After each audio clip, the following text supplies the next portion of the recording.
북한은 지난해 12월 26일부터 30일 노동당 중앙위원회 전원회의를 개최했다.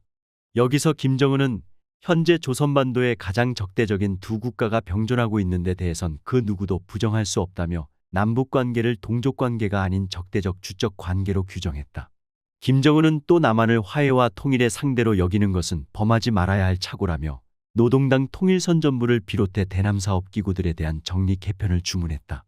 이에 따라 북한은 조국통일범민족연합 북측본부, 조국평화통일위원회, 민족경제협력국, 금강산국제관광국 등 남북대화와 협력을 위해 존재하던 기구들을 폐지하고 우리민족끼리나 평양방송과 같은 대남선전을 중단했다. 김정은은 이처럼 대한민국을 적대국 주적으로 규정하며 무력통일을 시사하는 과정에서 마치 본인이 말이 허언이 아니라는 것을 증명이라도 하듯 서해 북방한계선 인근에 해안포 사격을 가하거나 지난 14일에는 초음속 중거리 탄도미사일을 발사하기도 했다. 윤석열 대통령은 지난 16일 국무회의에서 북한이 도발해 온다면 우리는 이를 몇 배로 응징할 것이라면서도 대한민국을 위협하는 것은 북한 정권이지 북한 주민은 아니다. 북한 주민들은 우리와 똑같이 자유와 인권과 번영을 누릴 권리를 가진 우리와 같은 민족이다. 우리는 이들을 따뜻하게 포용해 나가야 한다며 포용론을 강조했다.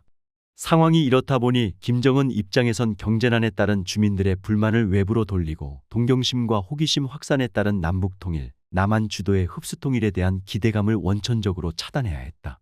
그래서 김정은이 남한을 아예 적대국 주적으로 규정해야만 했다는 것이다. 이어서 더 소상하게 소식을 전달해 드리겠습니다.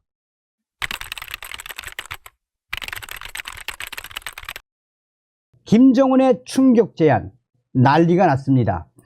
윤석열 정부에게 대화하자. 또한 김정은의 큰 그림, 남북 수교, 윤석열 정부는 절대 속으면 안 됩니다. 정성산TV 좋아요, 구독, 알림은 큰 힘이 되겠습니다. 얼마 전에도 말씀을 해드렸는데 이 소식을 다시 한번 알려드리도록 하겠습니다. 정성산TV, 정성산 감독 선생님께 알려드립니다.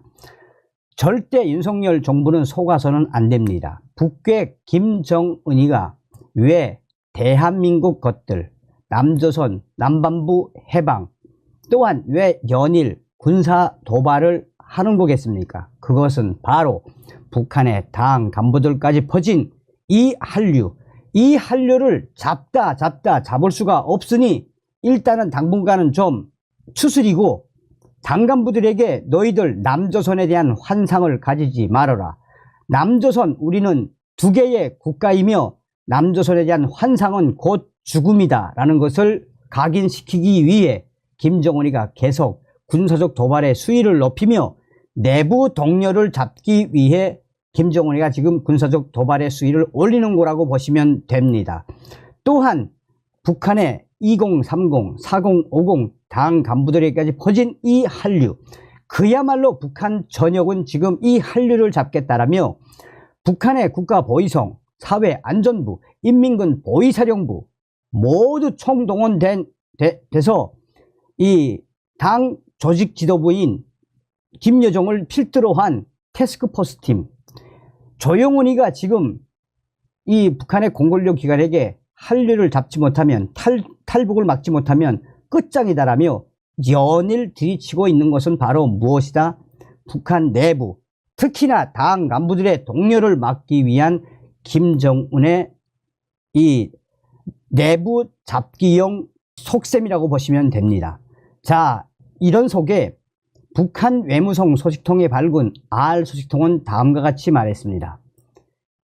남조선 부르다가 대한민국으로 부르기 시작한 김정은, 그 본질은 드러났고 머지않아 다급한 나머지 충격 제안을 할 가능성이 거의 90% 이상입니다. 북한 외무성 소식에 밝은 평양의 R 소식통은 얼마 전 북한 외무성 간부한테 들었다라며 더 이상 수가 없는 김정은, 7차 핵실험밖에 수가 없는데 7차 핵실험을 하면 중국이 가만히 있겠나라며 지금 현재 중국도 반간첩법을 시행을 한 이후에 중국에 있는 북한 보위원들도 대대적으로 체포하고 있습니다.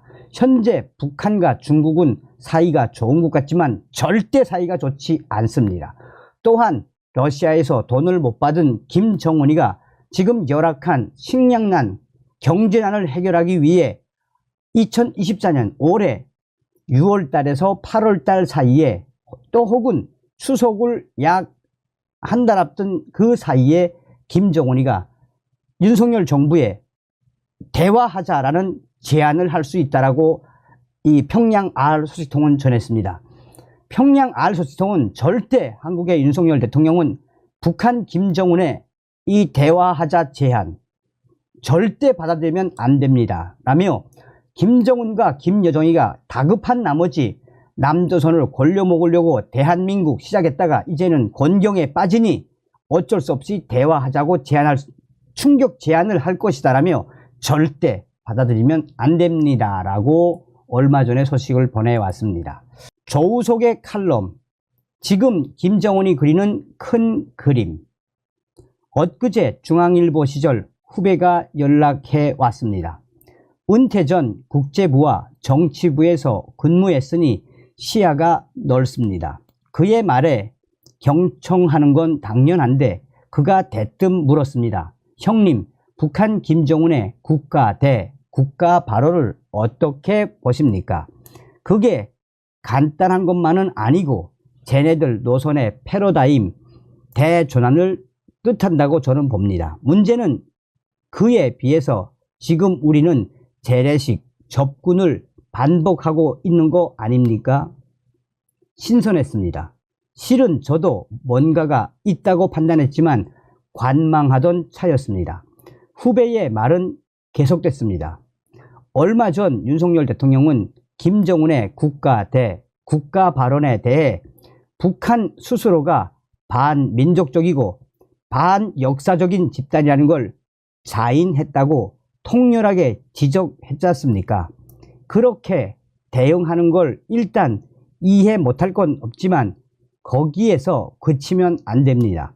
큰 시야가 없는 상태이거든요. 제가 되물었습니다. 실은 얼마 전 김영호 통일부 장관도 그렇게 반응했어. 김정은 발언 이후 북한 외무성이 남북 관계를 담당해도 우린 통일부가 계속 맡는다고 선언했지. 북한이 노리는 건 한반도를 중동처럼 상시 군사 분쟁 지역으로 만들려는 것이지만 우린 말려 들어가지 않겠다는 다짐도 했어. 물론 듬직하지만 좀 고전적인 반응이거든. 그래서 걱정했어. 그러자 그 후배는 말했습니다. 그 느낌이 맞습니다. 지금 미국도 허둥지둥합니다. 김정은 진입하하게 골몰하겠지만 당장 위견이 엇갈리죠. 지난 5일자 조선일보 칼럼에 빅터 차 미 전략국제문제연구소 수석 부소장이 북한은 전쟁을 결심했는가를 보셨어요? 그 글도 결국 북한이 벼랑 끝 전술을 쓰고 있고 그 결과 올해가 힘든 시즌이 될 것이라고 전망하는 선에서 그칩니다.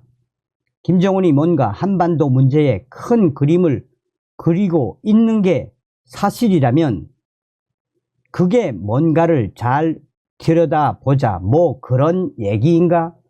그럴듯한 제안이지만 그러나 그건 뭐야?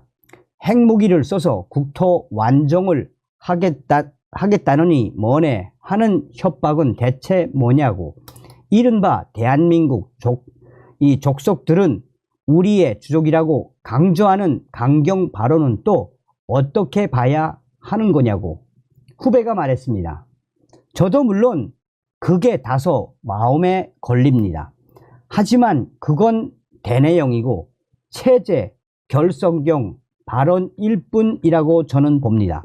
그만큼 북한이 취약하다는 증거이기도 합니다. 단 지금 평양 아이들이 어지럽게 쏟아내는 발언 중에서 뭔가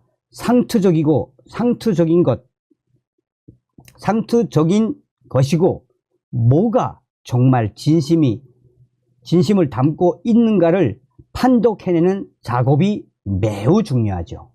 저는 말했습니다. 100번 동의해.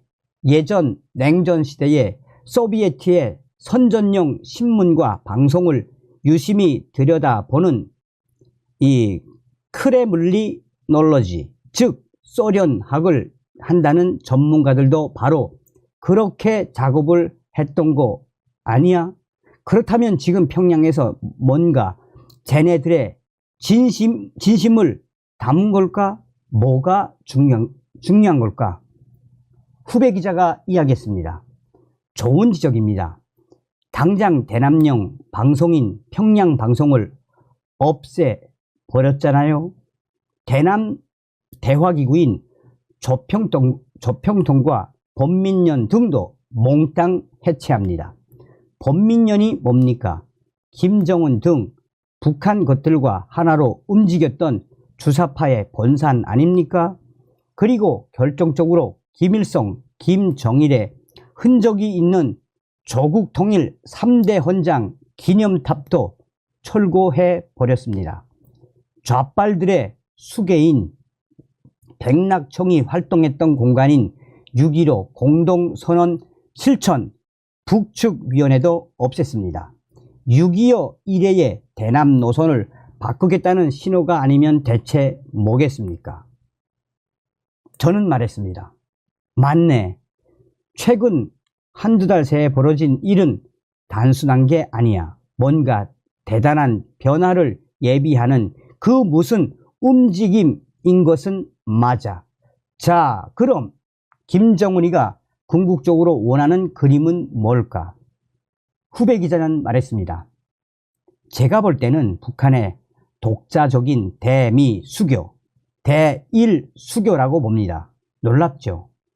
그런 대대적인 변화까지 염두에 두고 김정은이가 큰 포석을 두고 있는 겁니다. 지금까지 북한 외교의 패러다임을 다 바꾸고 한반도 문제를 정상관계로 끌고 가겠다는 대전환의 시그널을 지금 보내고 있는 셈이죠. 대미 수교, 대일 수교까지 원한다면 남북 수교도 자연스럽게 이루어질 수 있습니다. 저는 놀랐습니다. 정말 놀라워. 그게 바로 김정은이가 말했던 국가 대 국가의 뜻일 수 있다는 얘기구만. 그럼 비공식 채널을 통해서 김정은이가 미국이나 일본에게 그런 메시지를 보냈을 가능성도 배제 못하겠네. 후배 기자는 말합니다. 당연합니다. 어쩌면 우리 윤석열 정부에게도 이 언더 더 테이블로 그런 메시지를 보냈고 정부도 지금 그걸 유심히 들여다보고 있을 가능성이 있다고 저는 봅니다. 윤 대통령이 김정은의 국가 대 국가 발언을 반박하고 김영호 통일부 장관이 남북 관계를 우린 통일부가 계속 맞는다고 선언한 것은 그런 검토와 상관없이 정부가 해야 하는 몫이니까 어쩔 수 없죠.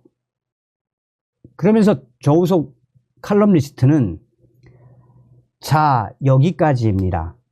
지금까지 우리 남북 관계를 통일을 지향하는 특수 관계로만 파악해 왔습니다.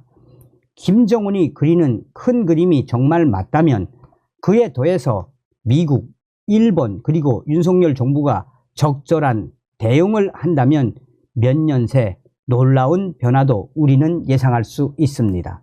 그리고 중앙일보 후배의 진단은 뚱딴지 같은 게 아닙니다. 그 후배의 말은 차제의 남북관계 담론에서 좌파를 압살할 수도 있고 자유우파인 우리가 문재인의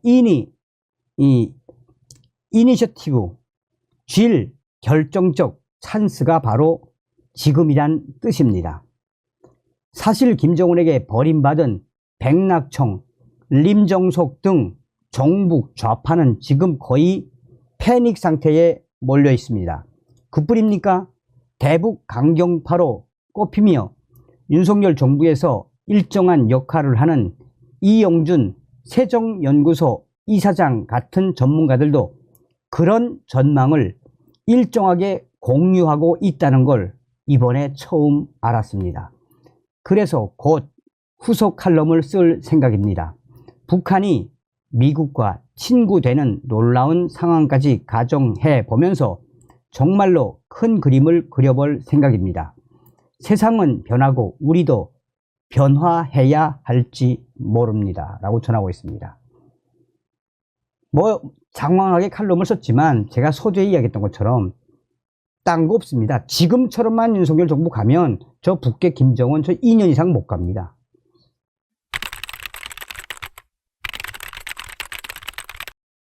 지금 북한 김정은이가 난리가 났습니다.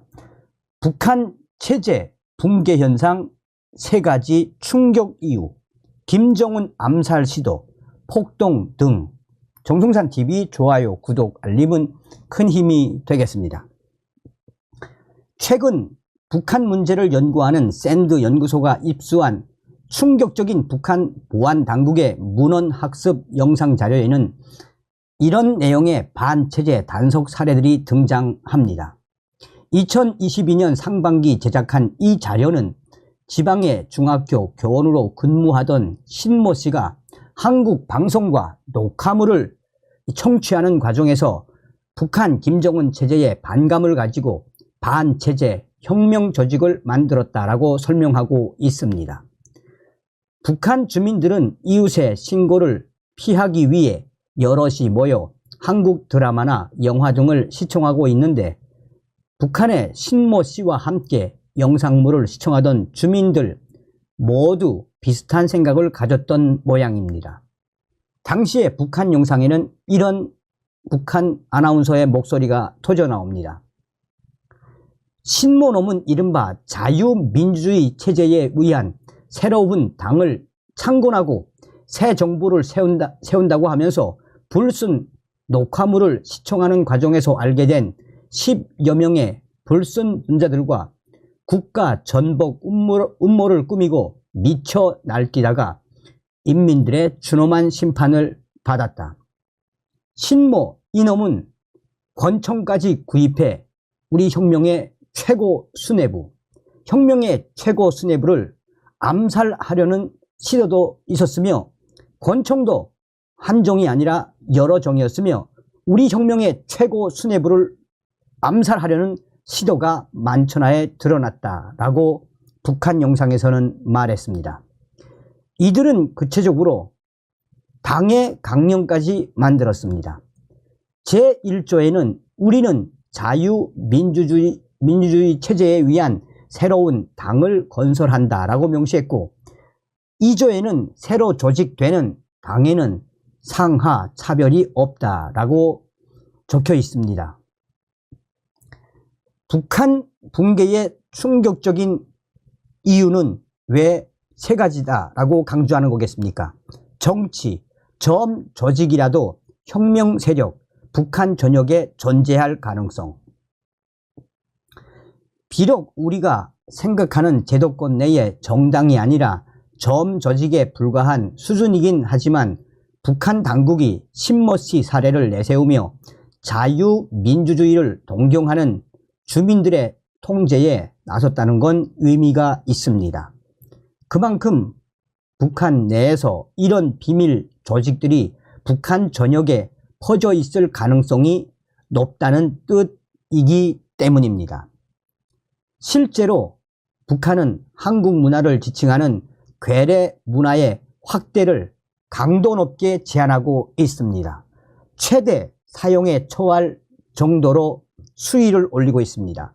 반동사상 문화 배격법, 반동문화사상 배격법 2020년, 청년교양보장법, 청년교양보장법 2021년, 평양문화어보호법 2023년을 잇따라 만들어 한국의 영상물을 시청, 유포하거나 한국식 말투를 쓰는 경우 최대 극형에 처하겠다고 울음장을 놨습니다.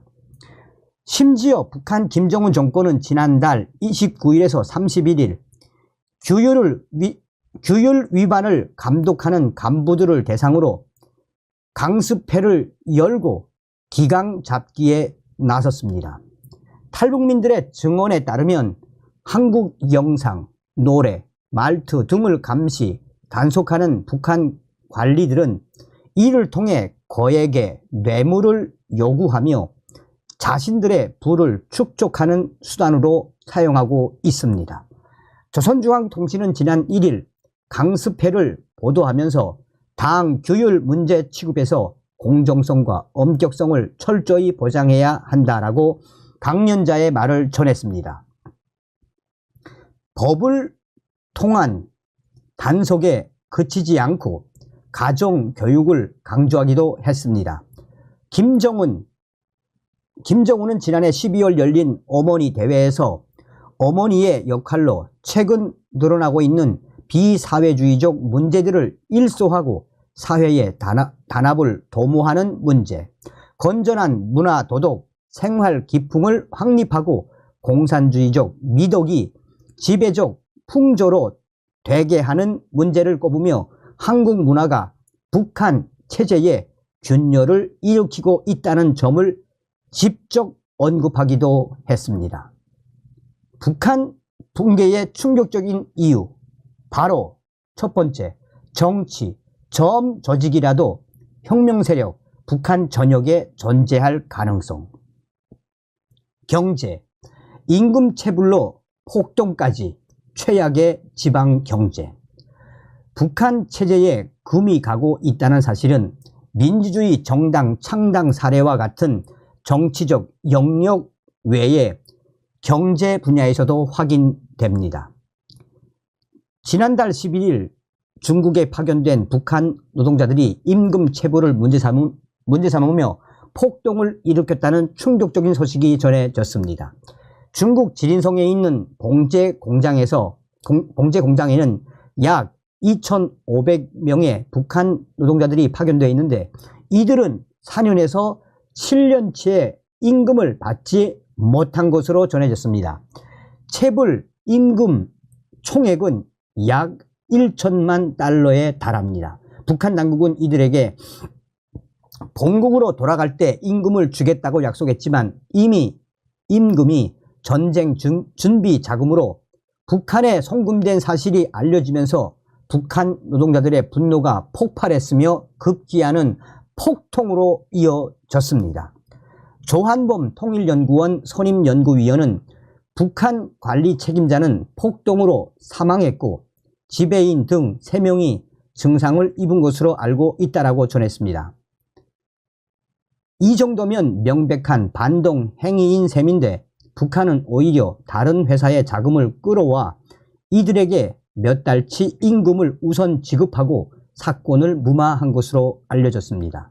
자, 여기서 한번 짚고 넘어갈 필요가 있는 것은 저의 내부 WTR 소식통이 당시에 폭동이 일으켰는데 1명이 사망한 게 아니라 4명이 사망했으며 8명이 지금 목숨이 경각에 달렸다라고 저희가 따로 소식을 알려드렸죠. 해외 공장에서 폭동이 일어난 것만도 이례적인데 더 큰 문제는 연쇄 폭동 가능성도 적지 않다는 점입니다. 임금 체불이 이 공장만의 일이 아니기 때문입니다. 북한은 코로나19로 국경이 봉쇄되면서 경제난을 극복하기 위해 해외 파견 노동자들의 임금을 끌어다 쓴 것으로 추정됩니다. 열악한 환경에서 장시간 노동에 시달리는 북한 해외 파견 노동자들은 그나마 돈을 벌 수 있다는 희망으로 견뎌왔는데 이 희망마저 사라지자 폭발 직전이라는 겁니다. 해외 파견 노동자뿐만 아니라 북한 지방의 경제난도 매우 심각한 수준입니다.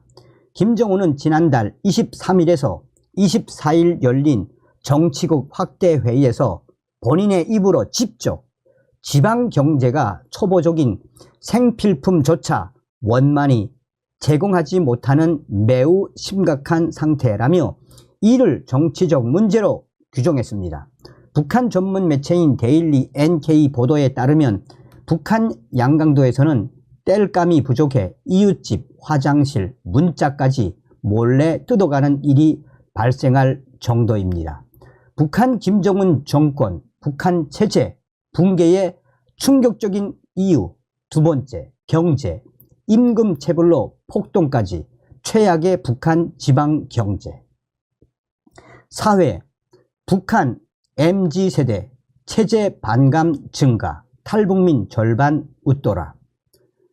시장 경제를 경험하며 성장한 장마당 세대, 즉 북한의 MZ 세대들의 체제 거부 현상도 북한 균열, 북한 붕괴의 한 축입니다. 통일부에 따르면 지난해 국내 입국한 탈북민은 196명으로 집계됐는데 이 중 절반 이상인 99명이 2030 세대로 나타났습니다. 또 외교관, 해외 주재원, 유학생 등 엘리트, 고위 계층 탈북민도 10여 명 안팎으로 문재인 정부 초반 이후 가장 많았습니다. 최근 탈북민들의 탈북 이유를 보면 북한 체제가 싫어서라는 응답이 식량 부족을 넘어섰습니다. 2020년만 해도 식량 부족 22.8%, 체제 반감 20.5%를 앞섰지만 이듬해부터 이 비율은 완전히 역전됐습니다. 북한 체제가 싫어서 MZ 세대 탈북민 증가와 연관된 변화로 보입니다. 정치, 경제, 사회적으로 북한은 심각한 붕괴, 위기 상황에 봉착했다는 것이 전문가들의 분석입니다. 그리고 이를 타개하기 위해 김정은은 통일과 민족 개념을 삭제하고 철저히 한국과 단절하며 한국의 문화와 민주주의에 대한 선망을 잘라버리는 방식을 선택했다라는 것입니다. 여러 징후들이 북한 김정은 정권의 최대 붕괴 위기를 가리키고 있지만 머지않아 북한이 붕괴될 거란 예상은 지금으로는 금물입니다. 김일성이가 갑자기 사망했을 때도 많은 전문가들은 북한 체제가 오래가지 못할 것이라고 내다봤지만 이후 30년을 이어온 북한입니다. 그래서 북한 김정은 정권 붕괴의 충격 이유는 바로 세 번째, 사회, 북한 MZ세대 체제 반감 증가, 탈북민 절반 웃돌아입니다.